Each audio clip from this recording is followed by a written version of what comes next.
MBG salah? Tidak. Dalilnya jelas, sosialisme. Apakah koperasi salah? Tidak. Dalilnya jelas, human solidarity.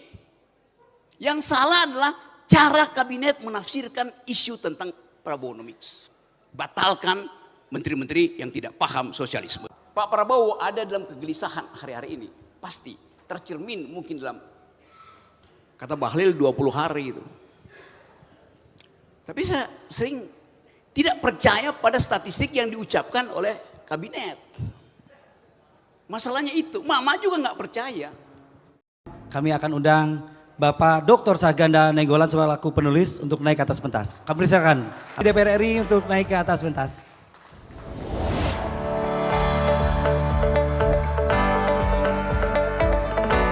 Bapak Profesor Yasserli, PhD, Bapak Menteri Tenaga Kerja Republik Indonesia untuk berkenan ke depan. Kami berikan kesempatan pertama kepada Bang Ganda untuk berikan sebutannya, waktu dan tempat kami. Izin, mengingat waktu kita terbatas dalam bulan Ramadan ini, kita pasti dipotong dengan azan maghrib, mungkin memberi sambutan secukupnya 5 menit. Baik, silakan Bang Ganda. Tes. Assalamualaikum warahmatullahi wabarakatuh. Waalaikumsalam. Yang saya muliakan Profesor Dr. Supmi Dasko Ahmad SH.MH yang berkenan hadir ke ruangan ini. Ini ruangan magic buat saya, buat Jumhur, dan buat para seluruh aktivis yang pernah hidup dari penjara ke penjara. Karena apa? Disinilah dulu Bung Karno berada, di ruangan ini. Satu lagi di ruangan Student Center yang sudah mungkin sekarang bentuknya sudah lain. Kami berkembang di sini untuk menjadi aktivis, pemberontak untuk kepentingan bangsa dan rakyat Indonesia karena mewarisi pikiran-pikiran Bung Karno. Orang-orang aktivis di ITB tidak akan pernah gentar untuk menegakkan kebenaran walaupun pahit. Meski misalkan Jumhur Hidayat yang bapaknya calon dirut Bapindo, Bang waktu itu gagal gara-gara bapaknya di penjara. Jumhur di penjara. Akhirnya bapaknya terbengkalai. Itulah cerita kami berjuang pada akhirnya kemudian bermetamorfosis menjadi pemikir yang kemudian saya alhamdulillah dalam 5-7 tahun terakhir bisa memproduksi tulisan-tulisan. Jadi bermetamorfosis dari aktivis jalanan. Nah dulu saya bersama teman-teman dari kelompok lain, dari kampus lain seperti Unpad, PD Juliantono dan lain-lain membangun gerakan-gerakan tanah untuk rakyat, membangun gerakan buruh, membangun gerakan lain-lain. Dan itu masih relevan sampai sekarang. Tapi yang saya mau yakinkan pada teman-teman sekarang adalah bahwa Presiden Prabowo ini saya katakan bahwa cuma 2 presiden di Republik ini yang ideologis. Menurut keyakinan saya, yang saya dapatkan ruhnya di dalam ruangan ini, di dalam kampus ini, cuman Soekarno dan Prabowo Subianto. Tapi dalam buku saya itu, nanti yang dibagikan, di situ saya menulis ketika saya di penjara, saya menulis tentang nasionalisme Soekarno muda. Jadi Bapak harus tahu, Ibu-ibu harus tahu, beda nasionalisme Soekarno muda dan ketika dia menjadi tua, menjadi semakin pragmatis dan lain-lain. Nah, untuk seorang Prabowo Subianto, alhamdulillah sampai umur 75 tahun, dia ideologinya masih sangat kuat. Dan banyak orang tidak tahu itu, banyak tidak mengerti, hanya kita perlu, saya sudah mengatakan kepada Prof. Dasko bagaimana mengatasi keinginan rakyat yang sudah kelaparan carry over 10 tahun kemarin, ya, kemudian ada geopolitik yang mencekam, bisa ada sedikit quick win yang bisa membuat rakyat ini ada sentuhan-sentuhan, tinggal itu aja. Ya baik bentuknya lapangan kerja atau MBG-nya diperbaiki atau apa. Demikian mungkin saya nggak bisa lama karena dibatasin buku ini tentu banyak pengorbanan saya, ya istri anak saya ada di sini, mereka sering waktunya saya ambil. Karena mana istri saya Flor Paumen itu waktunya banyak saya ambil ya, sehingga saya meninggalkan dia terus menerus kalau nulis. Kemudian yang paling penting saya di sini bangga dengan kehadiran Raffi Ahmad. Ya. Banyak orang tidak tahu kenapa saya bangga sama dia. Ini saya mau nangis sebenarnya. Saya mau nangis.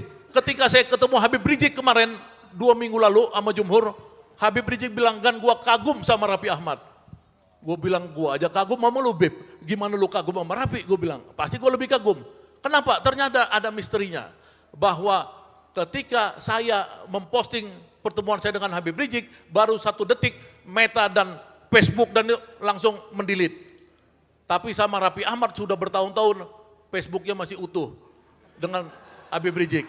Artinya big tech, giant tech itu yang disebut sebagai Facebook, Instagram dan lain-lain takut sama Raffi Ahmad. Dia punya 70 juta pengikut. Demikian, yang lain-lain udah disebutkan tadi Pak Rocky Gerung, Pak Hersu, Edi Mulyadi, Antoni Budiawan, dan lain-lain para pejabat-pejabat BUMN. Ada Hakim Agung ya, yang paling putih rambutnya itu Hakim Agung. Tuh. Nah, Hakim Agung, terima kasih. Wassalamualaikum warahmatullahi wabarakatuh. Waalaikumsalam warahmatullahi wabarakatuh. Baik, terima kasih Bang Ganda atas sambutannya. Berikutnya kami persilakan kepada Bapak Rektor Profesor Dr. Insinyur Tata Cipta Dirgantara MT untuk menyampaikan sambutannya. Dipersilakan Pak. Assalamualaikum warahmatullahi wabarakatuh.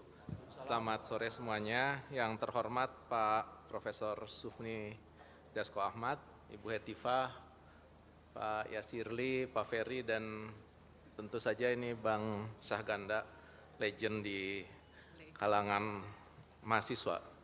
Pasti Bapak nggak kenal saya kan? Bang Syahganda pasti nggak kenal saya, tapi saya tahu ini. Zaman itu siapa yang nggak tahu Syahganda? Ya. Hari ini kita di sini bicara sebagai forum yang akademik mestinya ya. Jadi enggak teriak-teriak di jalan, tapi kita sama-sama mengungkapkan pikiran kita. Tadi yang pertama saya tanya itu ke Bang Syahganda, kenapa judulnya menggugat Republik? Kenapa Republik yang digugat? Kalau saya usul Bang ya, judulnya tuh diganti, menggugat kaum terpelajar untuk membangun Republik.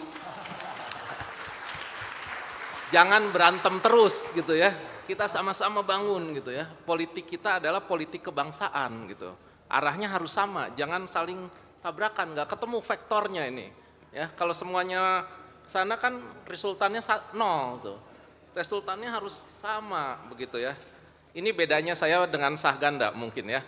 Kalau Pak Syahganda adrenalinnya tinggi, saya jalur sunyi.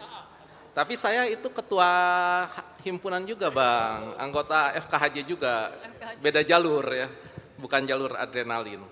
Nah yang ingin saya sampaikan di sini adalah perjalanan kita sudah panjang dan kita saat ini sudah mencapai USD 5.000, kita sudah mencapai middle income country.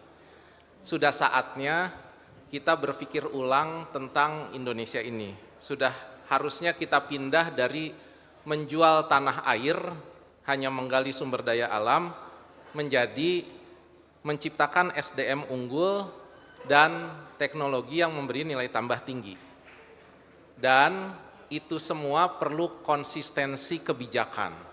Nggak bisa setiap 3 tahun, 5 tahun kemudian ganti kebijakan, karena itu perlu kebijakan jangka panjang. Dan sudah waktunya kita membuang mental inlander. Kita udah terlalu lama menganggap bahwa kalau buatan luar negeri pasti bagusnya, buatan dalam negeri pasti jeleknya, gitu ya. Kapan kita mau percaya dengan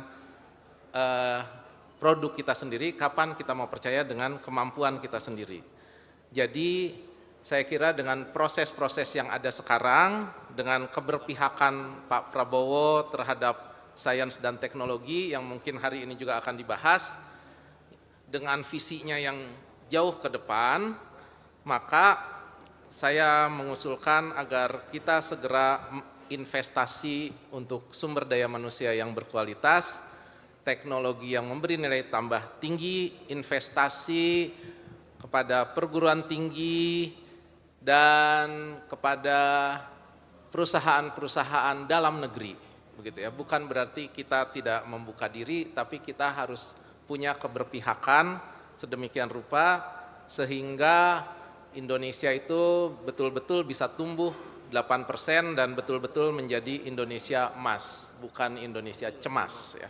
Saya yakin kalau kita mau, mestinya kita bisa. Kalau tidak mau, banyak alasan. Jadi demikian, terima kasih. Mudah-mudahan mimbar ini bisa menjadi sarana untuk bertukar pikiran secara cerdas, secara santun, dan tetap menjunjung tinggi keinginan kita untuk membangun Republik ini. Terima kasih. Assalamualaikum warahmatullahi wabarakatuh. Waalaikumsalam warahmatullahi wabarakatuh. Terima kasih Pak Rektor. Selanjutnya kami kasih kesempatan kepada Ibu Hetifah Saifuddin.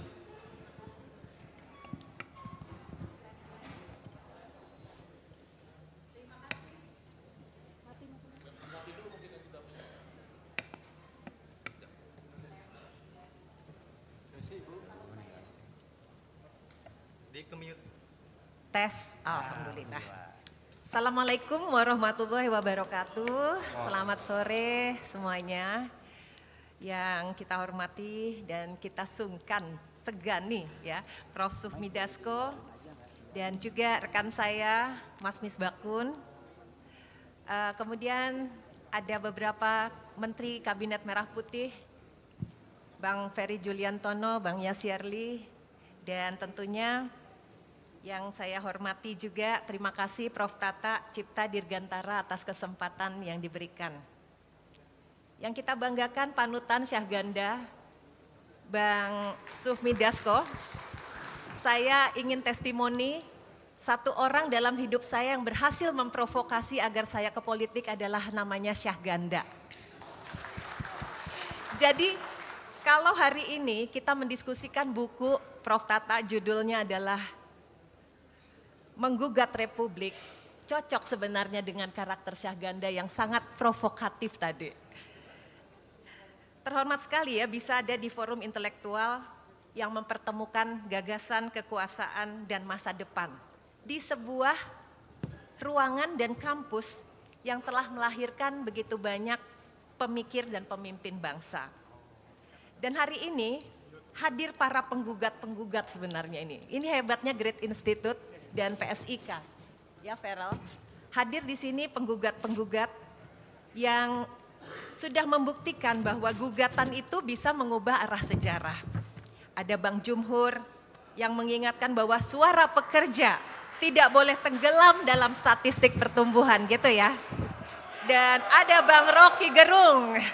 Bang Rocky ini selalu konsisten memastikan nalar publik tetap terjaga. Padahal kadang-kadang kita pengen istirahat juga dari perdebatan Bang. Dan di sisi parlemen nanti Mas Bisbakun juga menggugat bukan dengan spanduk tapi dengan angka-angka APBN karena pada akhirnya keadilan sosial juga diuji di tabel anggaran ya Mas. Jadi kalau nanti diskusi kita panas, saya kira ini tanda bahwa republik kita masih memiliki energi intelektual. Karena republik yang benar-benar dalam kondisi berbahaya bukan republik yang banyak perdebatan, tapi republik yang sepi pertanyaan. Jadi menggugat itu sebenarnya kalau saya lihat dari bukunya Syahganda, bukan menolak republik atau ingin merusaknya. Tapi bagi Syahganda menggugat itu bentuk cintanya untuk meyakinkan bahwa cita-cita keadilan sosial tidak berhenti pada teks konstitusi, tapi juga hadir dalam realita kehidupan kita sehari-hari. Luar biasa nih Bang Ganda, saya kira hari ini tema seminarnya Prabowonomik, Demokrasi dan Arah Republik ke Depan mengajak kita semua untuk melihat relasi antara ekonomi dan politik secara lebih mendalam. Jika Prabowonomik kita maknai sebagai orientasi pada kemandirian nasional, hilirisasi dan penguatan ekonomi berbasis kepentingan bangsa, maka demokrasi memiliki peran penting untuk memastikan bahwa arah kebijakan tersebut tetap berpihak pada rakyat. Karena demokrasi tanpa keadilan sosial melahirkan ketimpangan. Keadilan sosial tanpa kemandirian ekonomi akan rapuh dan kemandirian tanpa kualitas sumber daya manusia akan semu. Maka sebagai pimpinan Komisi 10 yang membidangi pendidikan, saya meyakini kemandirian bangsa ini Prof. Tata bertumpu pada kualitas SDM-nya. Dan kampus seperti ITB ini dan juga perguruan tinggi lain seperti Universitas Kebangsaan Indonesia bukan hanya pusat ilmu dan teknologi, tapi pusat peradaban di mana masa depan Republik dipersiapkan. Dan teman-teman semuanya, kehadiran kita semua dari berbagai latar menunjukkan bahwa kita masih punya ruang dialog yang sehat. Kang Raffi hadir ya, dan teman-teman yang saya lihat di sini banyak juga dari tokoh pendidik, tadi ada teman-teman dari berbagai organisasi. Republik ini tidak pernah selesai. Ini proyek kita bersama dan harapan terbesar kita bukan hanya republik yang stabil tapi adil. Bukan hanya tumbuh tapi merata. Bukan hanya berdaulat secara politik tapi mandiri secara ekonomi dan juga unggul secara pengetahuan. Selama kampus masih menjadi ruang berpikir merdeka, selama para pemimpinnya seperti Prof. Susmi Dasko bersedia mendengar, selama generasi mudanya seperti Farel berani bertanya dan juga berkarya, kita percaya Republik ini akan menemukan jalannya menuju kemajuan. Terakhir tentunya sebagai penutup, saya yakin buku ini bukan wacana politik, tapi betul-betul Pak Tata menjadi refleksi kebangsaan. Selamat Bung Syahganda, selamat teman-teman Great Institute. Terima kasih ITB, terima kasih Pak Dasko. Semoga buku ini bisa memperkaya perspektif kita semua dan memperkuat komitmen kita pada Indonesia yang adil, demokratis, dan mandiri. Wassalamualaikum warahmatullahi wabarakatuh. Waalaikumsalam warahmatullahi wabarakatuh. Kita sambut Bapak Prof. Yasserli PhD. Hidup buruh! Hidup buruh! Assalamualaikum warahmatullahi wabarakatuh. Selamat sore, salam sejahtera untuk kita semua. Sama-sama kita hormati Bapak Profesor Susmi Dasko Ahmad, Ibu Hetifah, Pak Misbahun. Jadi kalau menteri itu anggota DPR harus disebut nomor 1 ya. Pak Ferry, Menteri Koperasi, Pak Wamen, Uda Helvi, Pak Silmi, Kang Raffi, kemudian para tokoh yang hadir di sini, Pak Rocky Gerung, Pak Jumhur, dan tentu pemilik acara host kita, Bang Syahganda Nainggolan, serta rektor saya, Rektor ITB, Prof. Tata. Pertama sekali, tentu Aula Barat ini bagi teman-teman yang mungkin ya baru sekarang hadir, ini heritage, menyimpan banyak memori, kisah perjuangan. Dulu waktu saya kuliah, ya, setiap kita hadir di sini memang kita percaya bahwa aula ini akan menjadi tempat berdiskusi, tempat bertemunya para tokoh, tempat pergerakan dan seterusnya. Dan terima kasih sudah mengundang kami di sini. Selamat yang pertama yang ingin saya sampaikan kepada Dr. Syahganda Nainggolan dan Great Institute atas launching bukunya. Bagi kami, bagi saya sebagai Menteri Ketenagakerjaan, Indonesia yang lebih baik, Republik yang lebih baik pasti akan memberikan dampak yang lebih baik juga kepada para pekerja dan buruh di Indonesia. Setuju? Ya. Dan kami di kementerian memaknai Prabowonomics dalam konteks ketenagakerjaan, bagaimana kita terus meningkatkan kesejahteraan buruh. No one left behind ketika kita menghadapi tantangan ke depan yang semakin tidak mudah. Kita menghadapi disrupsi teknologi, kita menghadapi AI, automation, kemudian tuntutan tantangan terkait dengan green job, green teknologi, dan semua itu menjadi tantangan kita dan kita harus siap menjawabnya. Dan saya yakin kolaborasi menjadi salah satu kunci, dan ini dimulai dari berbagai pemikiran-pemikiran yang bernas, yang strategis dari para tokoh, dari para akademisi, para aktivis, dan semuanya. Jadi Bang Syahganda tentu sekali lagi selamat, dan kami di Kementerian Ketenagakerjaan sedang terus juga membangun banyak hal. Yang pertama, iklim hubungan industri yang baik, ya, hubungan industrial yang baik. Alhamdulillah minggu lalu kita baru mengumumkan terkait dengan bonus hari raya. Tahun ini terkait dengan kenaikan upah minimum dan alhamdulillah didukung oleh banyak pihak. Kita sudah keluar dengan peraturan pemerintah sehingga kita berharap tidak ada lagi dinamika di akhir tahun terkait dengan upah. Pak Prabowo juga sudah mengeluarkan peraturan pemerintah terkait dengan jaminan kehilangan pekerjaan. Pemerintah, Pak Presiden juga sudah keluar dengan program magang untuk lulusan perguruan tinggi. Sekarang kita menyiapkan pelatihan vokasi nasional untuk lulusan SMA dan SMK sederajat. Dan insya Allah akan sekian banyak lagi program yang intinya semangat kami di Kementerian Ketenagakerjaan adalah industrinya maju dan buruhnya sejahtera. Sekali lagi selamat, dan saya tutup dengan hadiah buat Bang Syahganda. Pantun. Burung merpati terbang tinggi, hinggap sebentar di dahan cemara. Mari bersama kita bangun kolaborasi untuk meningkatkan daya saing dan kemandirian bangsa. Wabillahi taufiq wal hidayah. Assalamualaikum warahmatullahi wabarakatuh. Waalaikumsalam warahmatullahi wabarakatuh. Selanjutnya kita beri kesempatan kepada Presiden Keluarga Mahasiswa ITB, Farel Faiz Firmansyah, Geodesi 2001. Wah, geodesi menghasilkan geodesi juga. Assalamualaikum warahmatullahi wabarakatuh. Waalaikumsalam. Yang saya hormati Pak Profesor Sufmi Dasko Ahmad sebagai Wakil Ketua DPR RI. Lalu di sini ada alumni kebanggaan kami, ada Pak Yasirli dari Teknik Industri yang kali ini menjabat sebagai Menteri Ketenagakerjaan Republik Indonesia. Ada Bu Hetifah. Kami sempat beberapa kali bertemu ya Bu, terakhir saat rapat dengar pendapat membahas isu mengenai pendidikan yang ada di Indonesia. Tepuk tangan dulu untuk Bu Hetifah.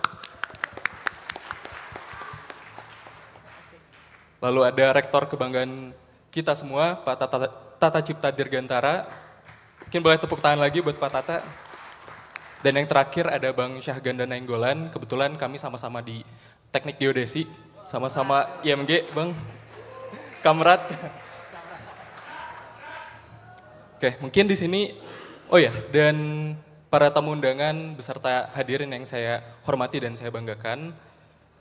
Pada sore hari ini mungkin pertama-tama saya ingin mengucapkan selamat terlebih dahulu kepada Bang Ganda atas peluncuran bukunya, dan terima kasih banyak para tamu undangan di sini hadir para pejabat-pejabat nasional yang pada kesempatan kali ini saya mewakili keluarga mahasiswa Institut Teknologi Bandung mungkin tidak akan berbicara banyak mengenai acara atau kegiatan yang kali ini dilaksanakan.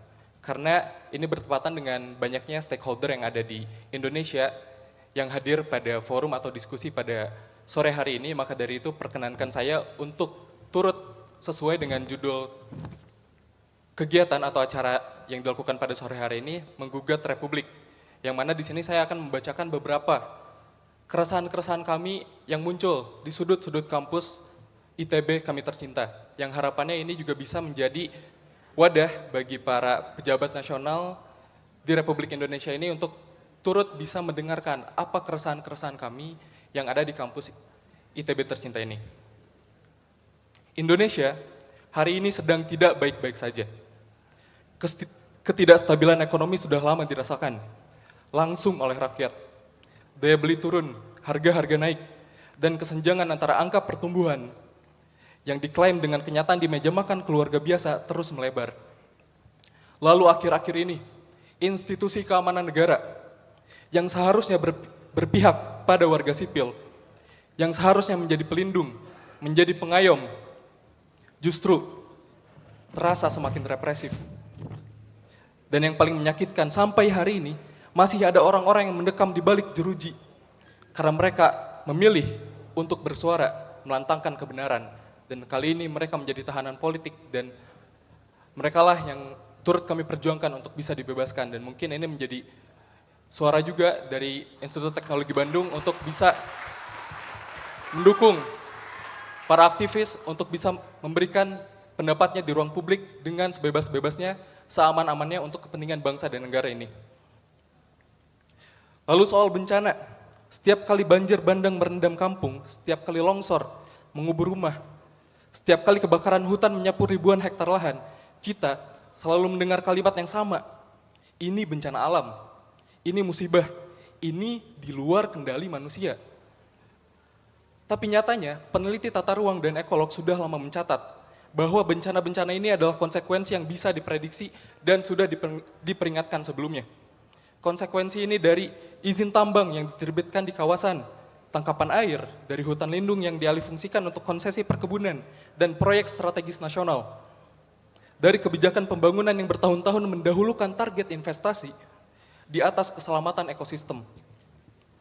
Alam tidak tiba-tiba marah. Kita yang sudah lama membuat pilihan-pilihan yang membuat kita semakin rentan terhadapnya. Dan selama negara terus menyalahkan alam tanpa mengevaluasi kebijakannya sendiri, tidak akan ada mitigasi yang akan cukup untuk kedepannya. Farel, waktu tinggal 4 detik. Baik, terakhir, di tengah semua kondisi itu, dan di tengah semua gejolak yang ada, mungkin pada hari ini, karena kami mungkin dari mahasiswa cukup concern dalam kegiatan pada sore hari ini, di kampus yang seharusnya menjadi salah satu tempat yang masih bisa berbicara jujur tentang kekuasaan, tempat di mana pernyataan selalu bisa dipertanyakan, dan tempat di mana data bisa mengalahkan tahta dan argumen mengalahkan dari otoritas.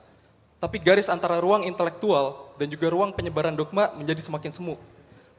Dan ketika kepentingan masuk ke dalam kampus tanpa melewati pintu kritisisme, dan ketika kampus hanya dipakai sebagai backdrop legitimasi untuk para pejabat nasional untuk bisa memberikan dan mendapatkan panggung-panggung tanpa mendapatkan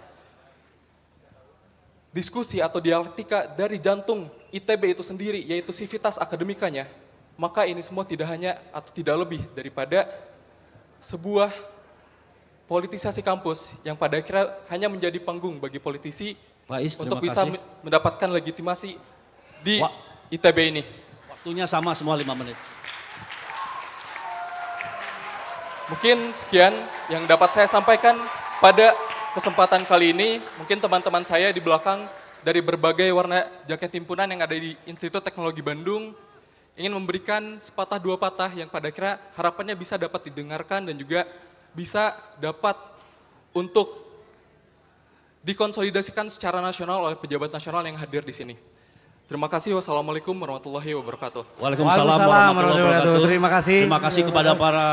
Terima kasih kepada para tamu yang memberikan sambutan. Kami persilakan.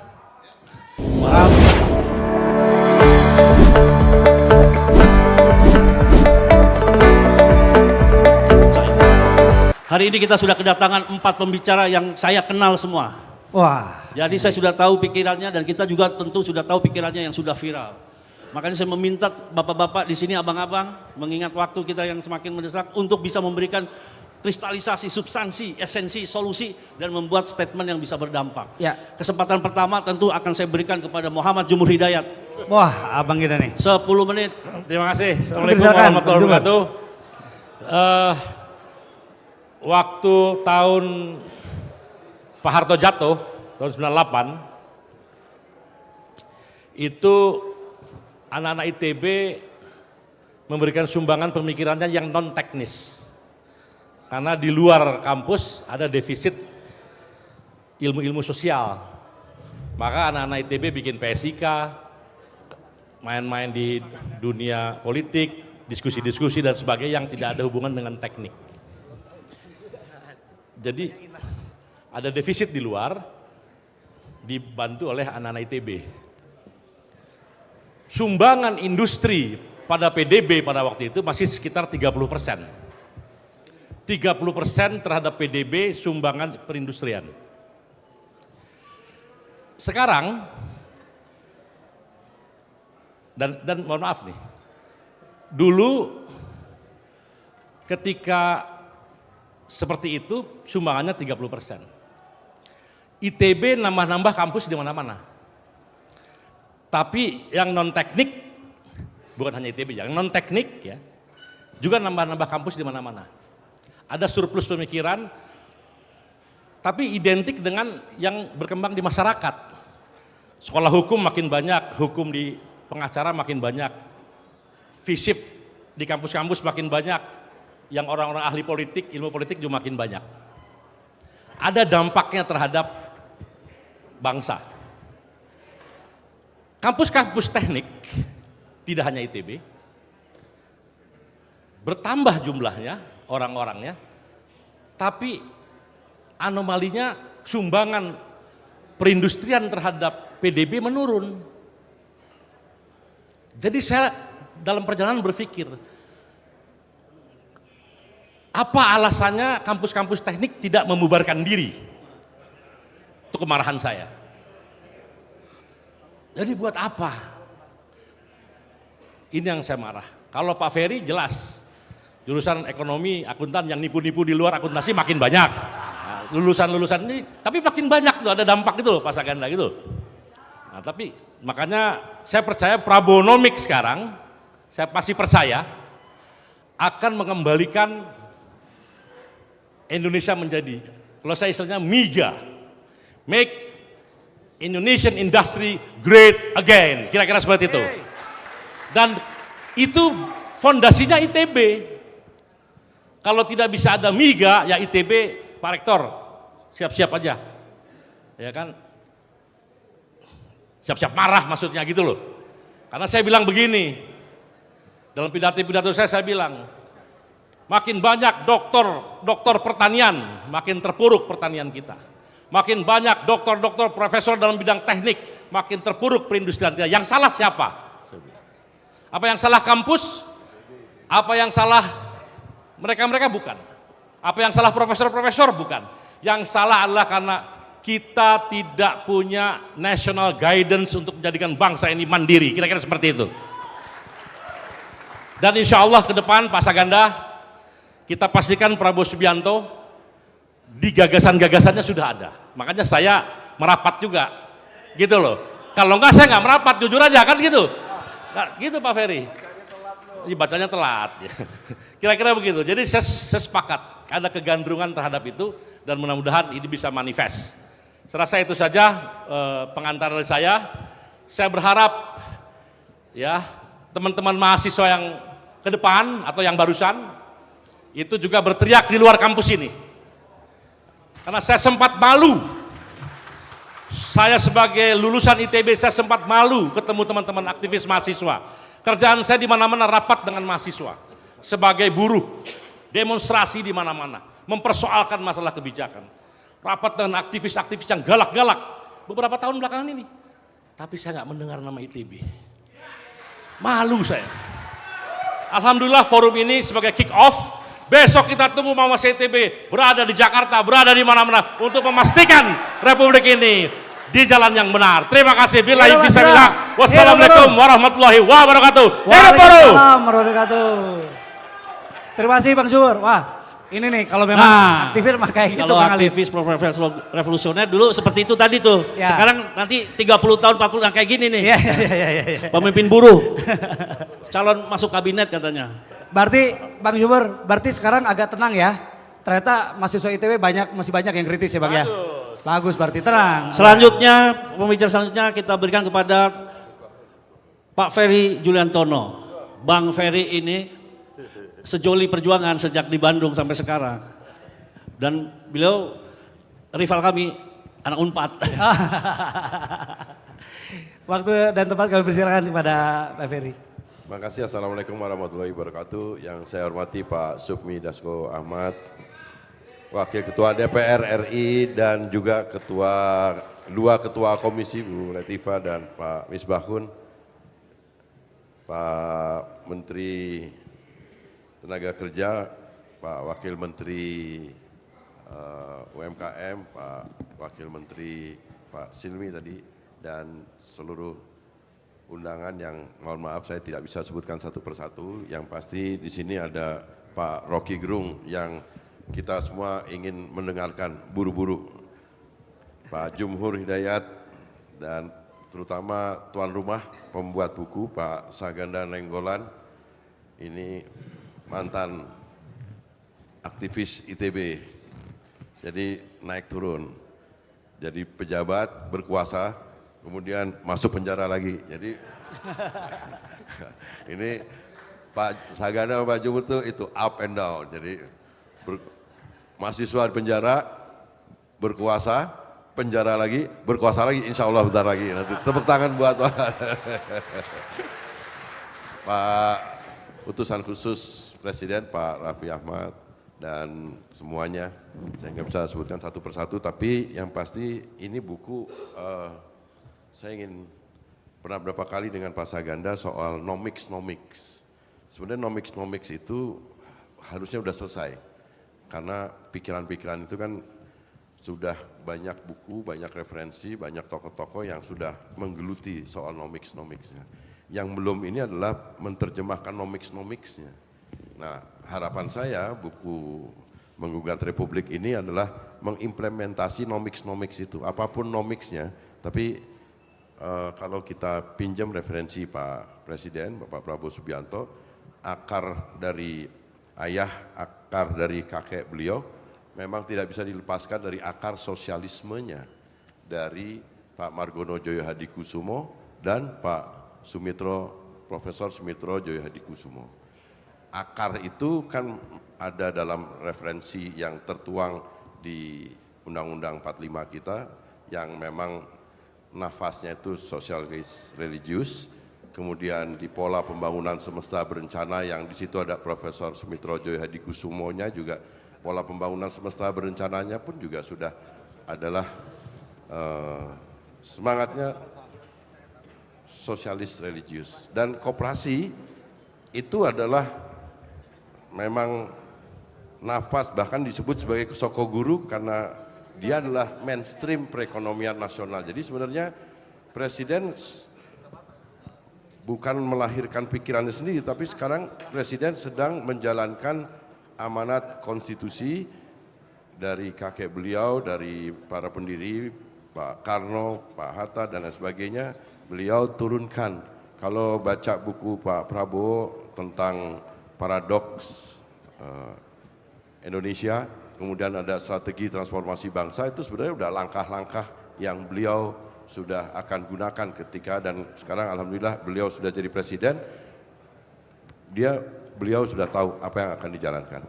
Koperasi kenapa tiba-tiba menjadi penting di era Pak Prabowo, karena tiba-tiba kita heran, kok koperasi, padahal Pak Prabowo sebagai presiden cuma menjalankan amanat konstitusinya, yang memang koperasi, sokoguru perekonomian nasional kita. Kitanya saja yang kemudian tiba-tiba melek, oh iya ya, kenapa harus koperasi? Nah, disitulah Pak Saganda, buku ini memang menjadi menarik ketika Pak Prabowo ini bukan sekedar menjalankan, tapi juga sebenarnya mengkoreksi, mengingatkan kita semua lagi, bahwa ayo balik lagi kepada konstitusi kita. Dan koperasi dihidupkan lagi di era Pak Prabowo ini, di luar program-program prioritas yang lain-lainnya, tapi ini mengingatkan kita bahwa garis ideologi saya adalah ini. Langkah-langkah yang akan kami atau kita jalankan di pemerintahan akan begini. Itu udah terang benderang sekali. Dan dengan koperasi desa Kelurahan Merah Putih ini, tadi nyangkut dengan apa yang disampaikan oleh Jumhur juga, saya merasa berterima kasih ada program koperasi desa Kelurahan Merah Putih, bukan karena saya Menteri Koperasi, bukan. Tapi dengan ada koperasi desa Kelurahan Merah Putih ini, saya berkesempatan keliling ke banyak desa, banyak kelurahan. Apa yang terjadi? Masih ada desa-desa yang belum ada listriknya. Itu yang salah, nggak tahu siapa. Tapi kita udah 80 tahun merdeka, fakta itu masih ada. Ada desa-desa yang banyak jumlahnya yang belum memiliki akses internet. Angkanya belasan ribu juga. Desa yang tidak ada listriknya ribuan, mereka sekarang bisa nyalakan listrik menggunakan diesel. Solar yang mereka beli dengan harga yang bisa jadi lebih mahal, dengan jatah bisa hidup 4-5 jam. Di desa-desa yang nelayan pesisir tidak ada stasiun pengisian bahan bakar solar untuk nelayan. Pabrik es batu relatif nggak ada. Jadi banyak fakta-fakta yang kemudian ada Astacita nomor 6, membangun dari bawah, membangun dari desa, akhirnya kita bisa mengidentifikasi masalah-masalah yang masih ada di hadapan kita, termasuk masalah-masalah yang sangat mendasar, dan Pak Presiden ini ketangkep sekarang masalahnya oleh Bapak Presiden, dan Bapak Presiden sekarang tinggal memberikan guidance kepada kita langkah-langkah. Program-program beliau udah banyak, ada dari mulai program makan bergizi, program perumahan rakyat, segala macam. Tetapi koperasi desa itu bagian dari perwujudan ideologinya Presiden yang memang diturunkan dari darah dari kakek dan dari orang tua beliau, dan bukunya itu adalah mencerminkan pikiran-pikiran yang ideologinya kerakyatan, ekonominya pun juga kerakyatan. Perbandingan vis antara Prabowonomics dengan Serakahnomics yang beliau sering buat perumpamaannya itu sebenarnya membantu menjelaskan kepada kita bahwa yang menjadi concern dari Presiden sekarang di Prabowonomics, kalau itu dikatakan sebagai nomics, adalah concern terhadap prioritas masyarakat kebanyakan, bukan terhadap elit. Dan kemudian banyak lagi soal-soal yang lain yang menurut saya ini menjadi penting menggugat Republik ini. Tapi kami juga, kita semua harus beruntung Pak Prabowo punya keberanian mengideologikan lagi ini pemerintahan, punya nafas yang punya referensi dari konstitusinya lagi. Balik, kita koperasi 20 tahun nggak ada yang urusin secara lebih utuh, sekarang kita dijadikan prioritas koperasi. Dan bukan karena Pak Prabowo-nya hebat juga, tapi kehebatannya Pak Prabowo adalah berani ngambil, mengingatkan lagi basis konstitusinya itu ini dipakai. Dan kemudian kita dengan terkejut-kejut sekarang baru tahu kenapa harus koperasi dimajukan. Dan insya Allah dengan apa yang dibangun oleh Bapak Presiden melalui Koperasi Desa Kelurahan Merah Putih, kami mulai bikin badan hukumnya, mulai bangun bangunan fisiknya, gerai, alat kelengkapan dan lain sebagainya.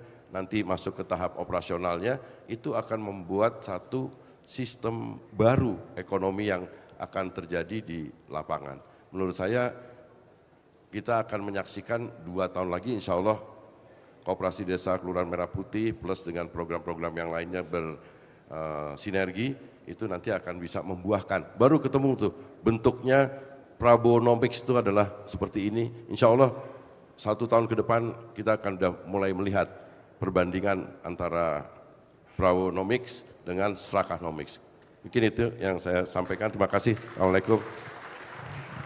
Terima kasih Pak Menteri Koperasi atas pandangan dan paparannya. Selanjutnya kami beri kesempatan kepada Pak Rocky Gerung sebagai filsuf, pemikir dan pengamat. Silakan Pak Rocky. Oke. Waktu tempat kami, silakan.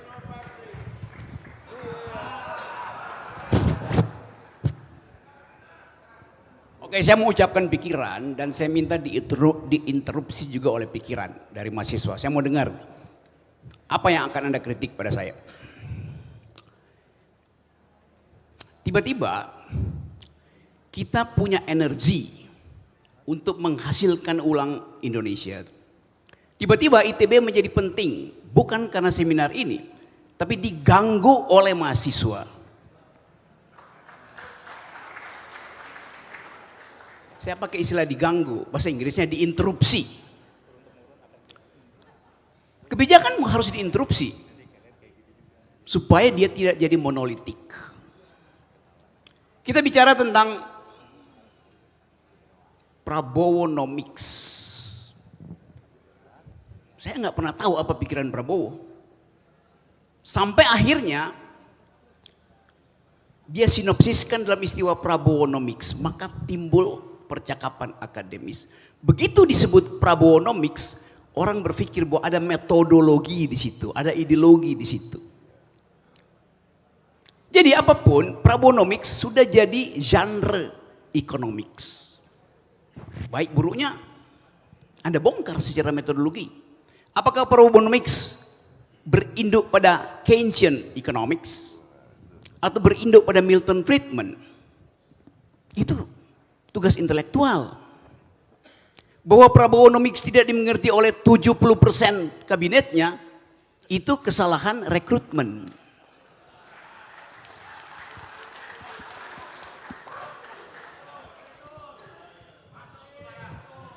Dari awal kita tunggu apakah Presiden Prabowo ingin menjadi pemimpin sosialis Indonesia. Satu waktu beliau dalam satu pertemuan diskusi dengan saya yang tanya, Anda mau jadi presiden Pak Prabowo dan ingin jadi pemimpin sosialis Indonesia? Tidak, saya tidak ingin jadi pemimpin sosialis Indonesia. Saya ingin jadi pemimpin sosialis Asia pertama. Dia ucapkan itu pada saya. Sekarang kita tagih. Jadi konsekuensi dari mengucapkan Prabowonomics, di dalamnya akan ada pertengkaran akademik. Nah, kita mulai di ITB. Syah Ganda, saya kenal dulu itu tukang Syah Ganda kelakuannya dulu itu Brimob di situ digebukin, motornya dibakar. Tahun 90-an, saya bolak-balik ke ITB. Karena ada relasi antara anak UI dan ITB untuk menumbangkan Soeharto. Jadi dari awal, forum ini adalah forum politik. Anda masuk di Aula Barat, Anda pasti berpolitik.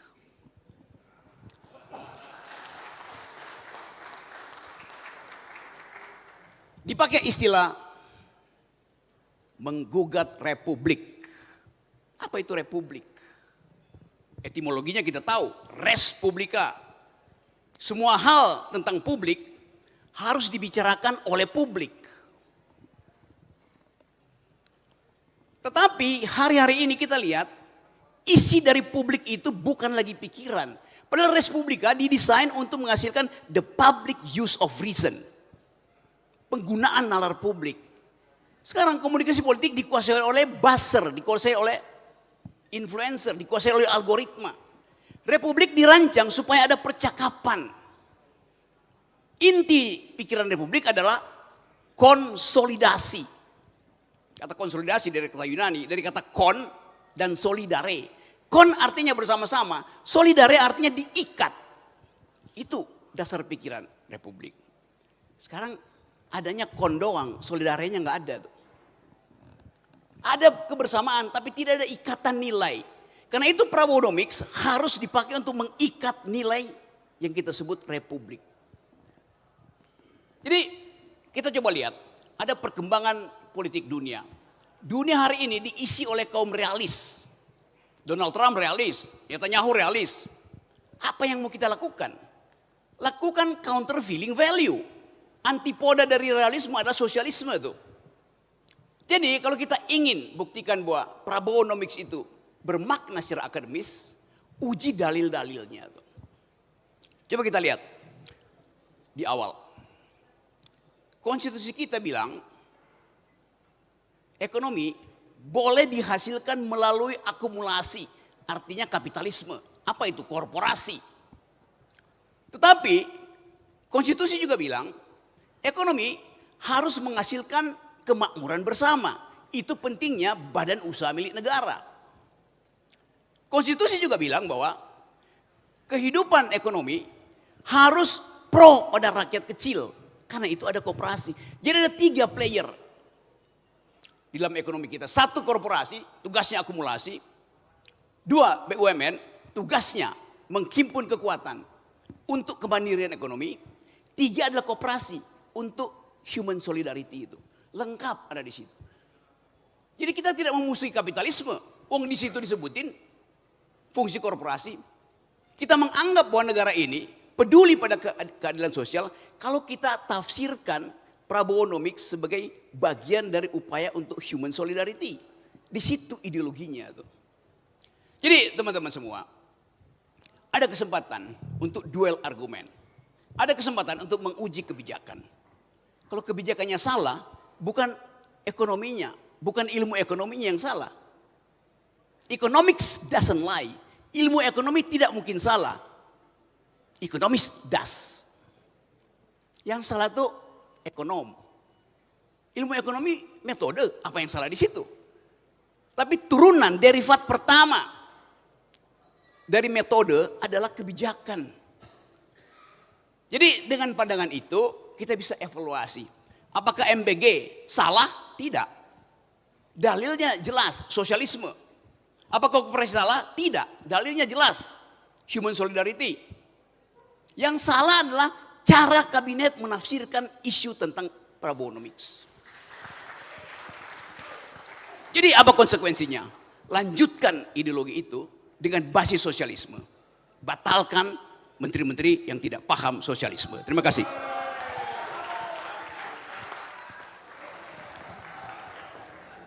Oke. Terima kasih Pak Terima Rocky kasih Gerung. Pak Rocky Gerung. Singkat, padat, menusuk, tajam seperti biasanya. Kami minta undang Pak Misbakun untuk memaparkan presentasinya. Beliau Kami membawa. persilakan Pak Misbakun. Siap panitia, tampilkan. Terima kasih Mas Khalid Zabidi.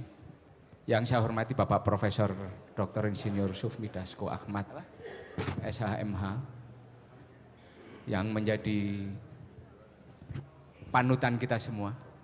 Yang saya hormati para menteri, ada Pak Menteri Tenaga Kerja Profesor Yaseri, para wakil menteri. Ini ada lulusan ITB yang tadi sampai hari ini belum disebut oleh siapapun. Padahal mempunyai posisi yang sangat strategis. Hasan Fauzi di OJK, komisioner. Yang saya hormati Pak Rektor, Bu Hetiva, kemudian Pak Wamen, ini ada Pak Menteri, Pak Ferry, saya penjara, Bang Jumhur, Bang Rocky, dan Sohibul Bait. Acara ini Bang Saganda, yang selalu menjadi tokoh perlawanan di semua era kekuasaan. Baru di zaman Pak Prabowo karena ditaluk Prof Dasko, beliau masuk dalam lingkaran kekuasaan. Dan yang saya hormati para hadirin dan undangan yang tidak bisa saya sebutkan satu persatu. Membicarakan strategi ekonomi itu membicarakan implementasi. Ketika kekuasaan itu sudah di tangan, Pak. Kita sudah tidak lagi membicarakan teori, kita sudah tidak membicarakan lagi pidato, yang kita bicarakan adalah ekonomi yang diimplementasikan. Karena tadi pembukaan pidatonya itu sumpahnya Presiden. Menjalankan konstitusi dan menjalankan undang-undang.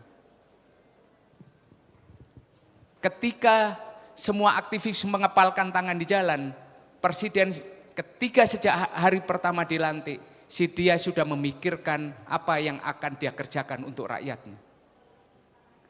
Diimplementasikan apa? Dalam bentuk program-program yang terukur.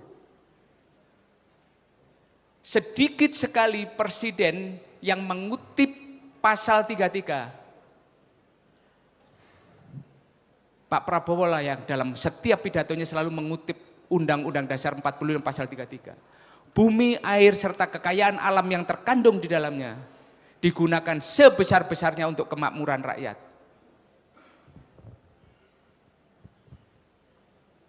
Penguasaan inilah Pak, kemudian selalu disampaikan di banyak forum. Cabang-cabang produksi yang penting bagi negara dan menguasai hajat hidup orang banyak dikuasai oleh negara dan digunakan sebesar-besarnya untuk kemakmuran. Bayangkan, kekayaan alam, kenapa negara membicarakan menguasai, tidak membicarakan memiliki? Lah ini adalah konsepsi para pendiri bangsa. Nah, sekarang bayangkan tadi Pak Rocky satu kereta sama saya, sama Pak Menteri.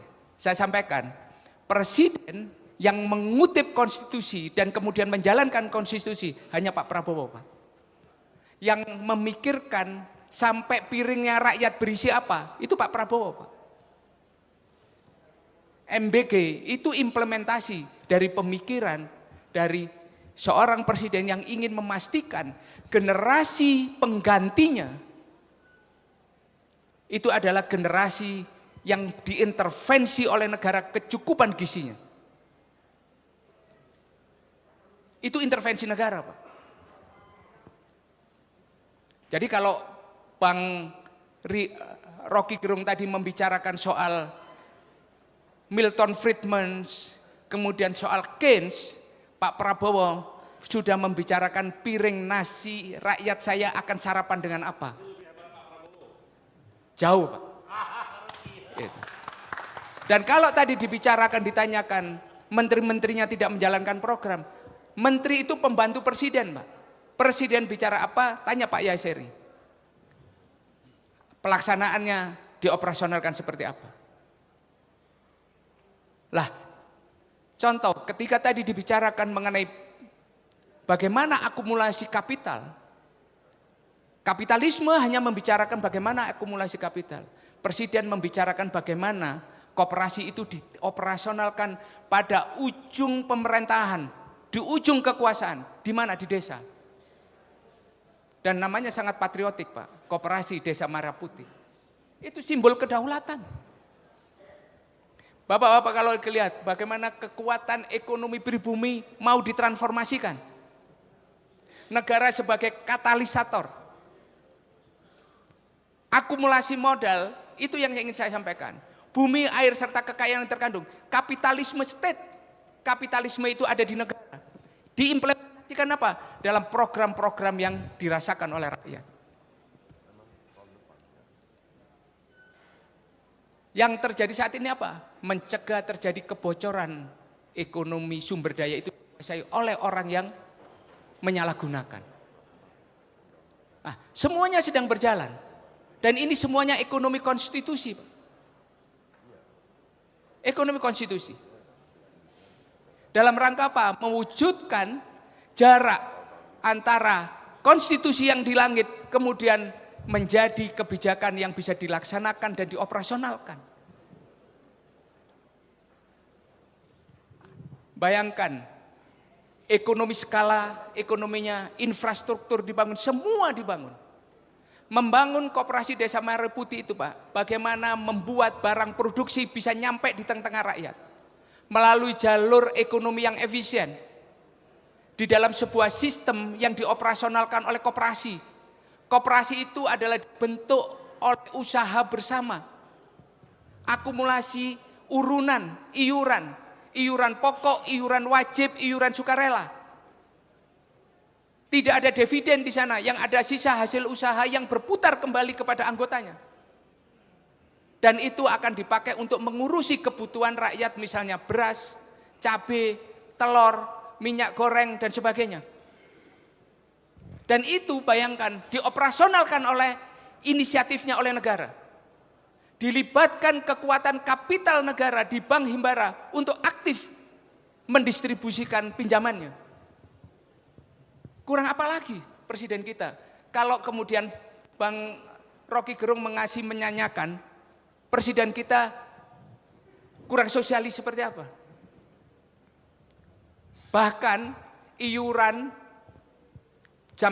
jaminan kesehatan, BPJS kesehatan yang tadinya mau akan penerima bantuan iuran mau dihapus oleh Pak Dasko dibatalkan.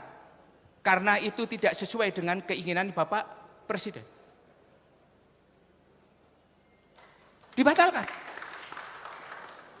Bayangkan, sekarang negara ingin kuat lagi di sektor pangan. Kedaulatan pangan, kedaulatan energi akan diperkuat. Bapak Ibu sekalian, ada yang luar biasa kemarin ditandatangani. Semua orang mengkritik ketika perjanjian ART dengan Amerika.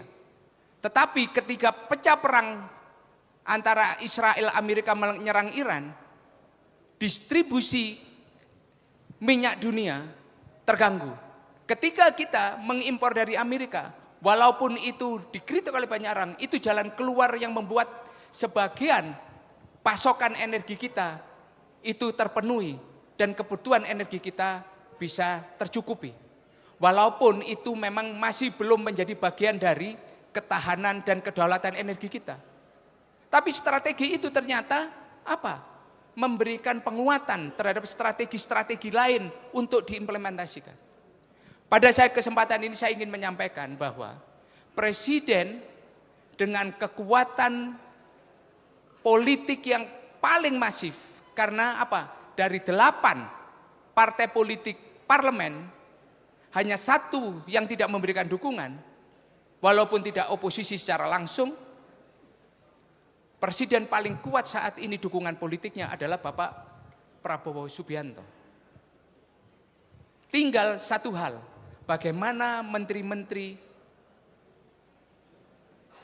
itu menjalankan perintah presiden sesuai dengan arahan presiden yang sebenar. Inilah yang paling penting. Dan saya ingin menyampaikan di akhir kalimat bahwa kalau kita ingin meyakini bahwa konstitusi yang berjalan saat ini hanya di zamannya Pak Prabowo lah presiden yang ingin setiap getaran hati rakyat itu beliau ingin merespon dengan kebijakan.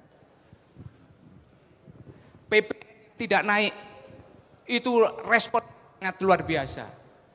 Adanya FBG, adanya Koperasi Desa Merah Putih, kedaulatan pangan dan kedaulatan energi, itu adalah ekonomi konstitusi, dan konstitusi itu adalah landasan Prabowo nomik yang harus dioperasionalkan oleh para menterinya. Sekian, terima kasih. Assalamualaikum warahmatullahi wabarakatuh. Waalaikumsalam warahmatullahi wabarakatuh. Terima kasih Pak Misbakun. Baik, telah kita dengarkan tadi paparan dari narasumber kita. Kang Lid gimana nih? Ada tanya jawab nggak kita nih sekarang nih? Mekanismenya bukan tanya jawab, tapi Ya. panitia sudah mengumpulkan pertanyaan tertulis. Wah, oke. Dan baik. saya memilih 2 saja dan langsung dijawab sekaligus closing statement. Oke. Pertanyaan pertama, Hairul Anaswaidi, berapa lama kita memberi waktu kepada Presiden Prabowo untuk membalikan keadaan? Sebagai bukti bukan kepanjangan tangan Presiden sebelumnya. Oke. Berapa lama ya berarti ya? Berapa lama kita memberi waktu kepada Presiden Prabowo untuk membalikan keadaan? Sebagai bukti bukan kepanjangan tangan Presiden sebelumnya. Wah. Baik, berikutnya dari siapa? Kang Nomor Ali? 2, pertanyaan kedua, Al-Mu'alim bin Lahad. Oke. Mengenai industrialisasi atau hilirisasi, sebenarnya apa sih pemahaman industrialisasi itu? Karena menurut kami sebagai teknokrat itu hanya parsial. Percuma jika terus menggali sumber daya, tapi di sektor hilir manufaktur masih cacat. Pengen tahu sebenarnya langkah strategis mengenai hal ini untuk bisa menjadi closing statement. Oke, baik. Baik, mohon dijawab oleh para narasumber sekaligus closing statement mungkin ya. Dari Abang Jumbur dulu ya. Siap, silakan Bang Jumbur. Ya, jadi ini sedang berjalan. Kalau saya sama Bung Ferry mengatakan Constitutional Democratic Revolution yang ada di kepalanya Prabowo sebetulnya. Constitutional Democratic Revolution. Ini Koperasi Desa Merah Putih ini gila loh. Ini revolusi Pak. Makanya harus jangan gagal Pak Ferry. Nanti belajar sama Pak Rocky supaya nggak gagal gimana caranya. Gitu. Karena ini revolusi loh, luar biasa. Tapi konstitusional, tidak berdarah-darah. Dibantu oleh Pak Misbakun anggarannya dan Pak Dasko, kan gitu. Banyak lagi. Ada 28 yang merusak lingkungan di Sumatera, entah itu zaman siapa diberi izinnya, dibatalkan oleh Presiden Prabowo. Sekarang pada teriak-teriak tuh. Ada yang mungkin merasa dekat dan sebagainya, tapi dibatalin. PSN yang aneh-aneh dibatalkan dari sekian ratus itu. Dan dipilih hanya beberapa yang masuk akal. Jadi sebetulnya sedang berlangsung proses pembalikan ini. Nah, proses koreksi ini sedang berlangsung. Dan lain-lain lah, banyak ceritanya nanti mungkin Pak Misbakun. Dan antara dibangun, idenya kan sebetulnya tadi Pak. Supaya BUMN itu bisa mengelola tambang-tambang kekayaan alam, nggak usah lagi pinjam-pinjam, nggak usah lagi asing-asing gitu kan. Makanya dananya digedein gitu, Danantara. Idenya kan itu, bagus itu. Tapi titip Pak, jangan ngurus yang kecil-kecil Danantara, yang gede-gede aja. Ambil alih atau gali-gali. Jadi sedang berlangsung lah itu. Nah, tapi memang mulainya tuh dari suasana yang berat. Makanya saya ketemu Presiden waktu itu, saya bilang, Pak, Bapak ini berat, saya bilang. Karena startnya dari masalah yang besar. Kelas menengah anjlok 10 juta orang, ya kan. Kemudian apalagi Gen Z, ada pengangguran 10 juta orang. Perindustrian nyungsep, pertanian juga berantakan pada waktu. Jadi pembangunan infrastruktur tidak ada orientasinya. Nggak tahu Pak Misbakun ini bisa terjadi seperti itu gitu. Sehingga berat mulainya dan jadi gini, sebentar lagi masyarakat ini mau marah gitu loh. Tapi mudah-mudahan ini karena dihela dengan serius, dibantu oleh Pak Rocky menghela supaya cepat kembali ke track perbaikan, maka insya Allah selamat. Dan revolusi damai sedang berlangsung di desa-desa maupun di istana. Itu yang terkait dengan itu. Itu jawaban yang industri sekaligus tadi itulah. Jadi hilirisasi itu ya industri. Ada hilirisasi barang tambang, ada hilirisasi produk agraria. Kornet itu hilirisasi. CPO, kosmetik, es krim itu hilirisasi. Dan masih banyak ribuan jenis agraria yang bisa dihilirisasi dan itu menghasilkan yang luar biasa. Beratus-ratus kali harganya lebih banyak, lebih mahal dibandingkan cuma sekedar begitu saja, Pak. Termasuk singkong kalau dihilirisasi dahsyat. Nah, kita berharap hilirisasi itu jalan, ya industri manufacturing ya jalan, ya kembalikan doktrin pada industri substitusi impor, ya kalau kita bisa bikin sendiri ngapain impor, ya mudah-mudahan saya dapat penjelasan juga soal mobil India, katanya tidak semuanya dari India, udah ada puluhan ribu juga dibeli dari vendor-vendor dalam negeri. Mudah-mudahan bisa lebih banyak lagi ya. Terima kasih. Billahi fisabilillah. Wassalamualaikum warahmatullahi wabarakatuh. Hidup buruh. Itu banyak tokoh buruh tuh, ada Miras Sumirat, ada Daeng Wahidin yang bikin geger-geger di Jakarta, Bandung, itu orang-orangnya ada di sini. Ya, mudah-mudahan besok bisa kolaborasi sama mahasiswa, termasuk mahasiswa ITB. Terima kasih. Terima kasih Bapak Jumhur. Baik, berikutnya mungkin Pak Ferry dulu ya Pak Ferry ya. Silakan Pak Ferry. Waktu dan tempat kami persilakan. Karena ini bulan Ramadan, jadi Pak Prabowo sebagai presiden akan ambil tanggung jawab semua presiden sebelumnya. Dari era Pak Jokowi, era Pak SBY, era Gus Dur, Bu Mega dan sebelumnya. Sekarang dipanggul oleh Bapak Presiden dengan sifat beliau yang memang mendem jero, mikul dhuwur, mendem jero. Gitu. Beliau ambil apapun yang terjadi oleh beliau sebagai presiden, jalankan lagi sekarang apapun keadaannya dengan sebaik-baiknya dan kita semua diajarkan, kalau kami di Gerindra diajarkan untuk tidak menyalah-nyalahkan. Kalau Pak Jumhur boleh, kalau apalagi kalau di Pak Jumhur kalau nyala-nyalain malah salah nih kalau nggak nyala-nyalain.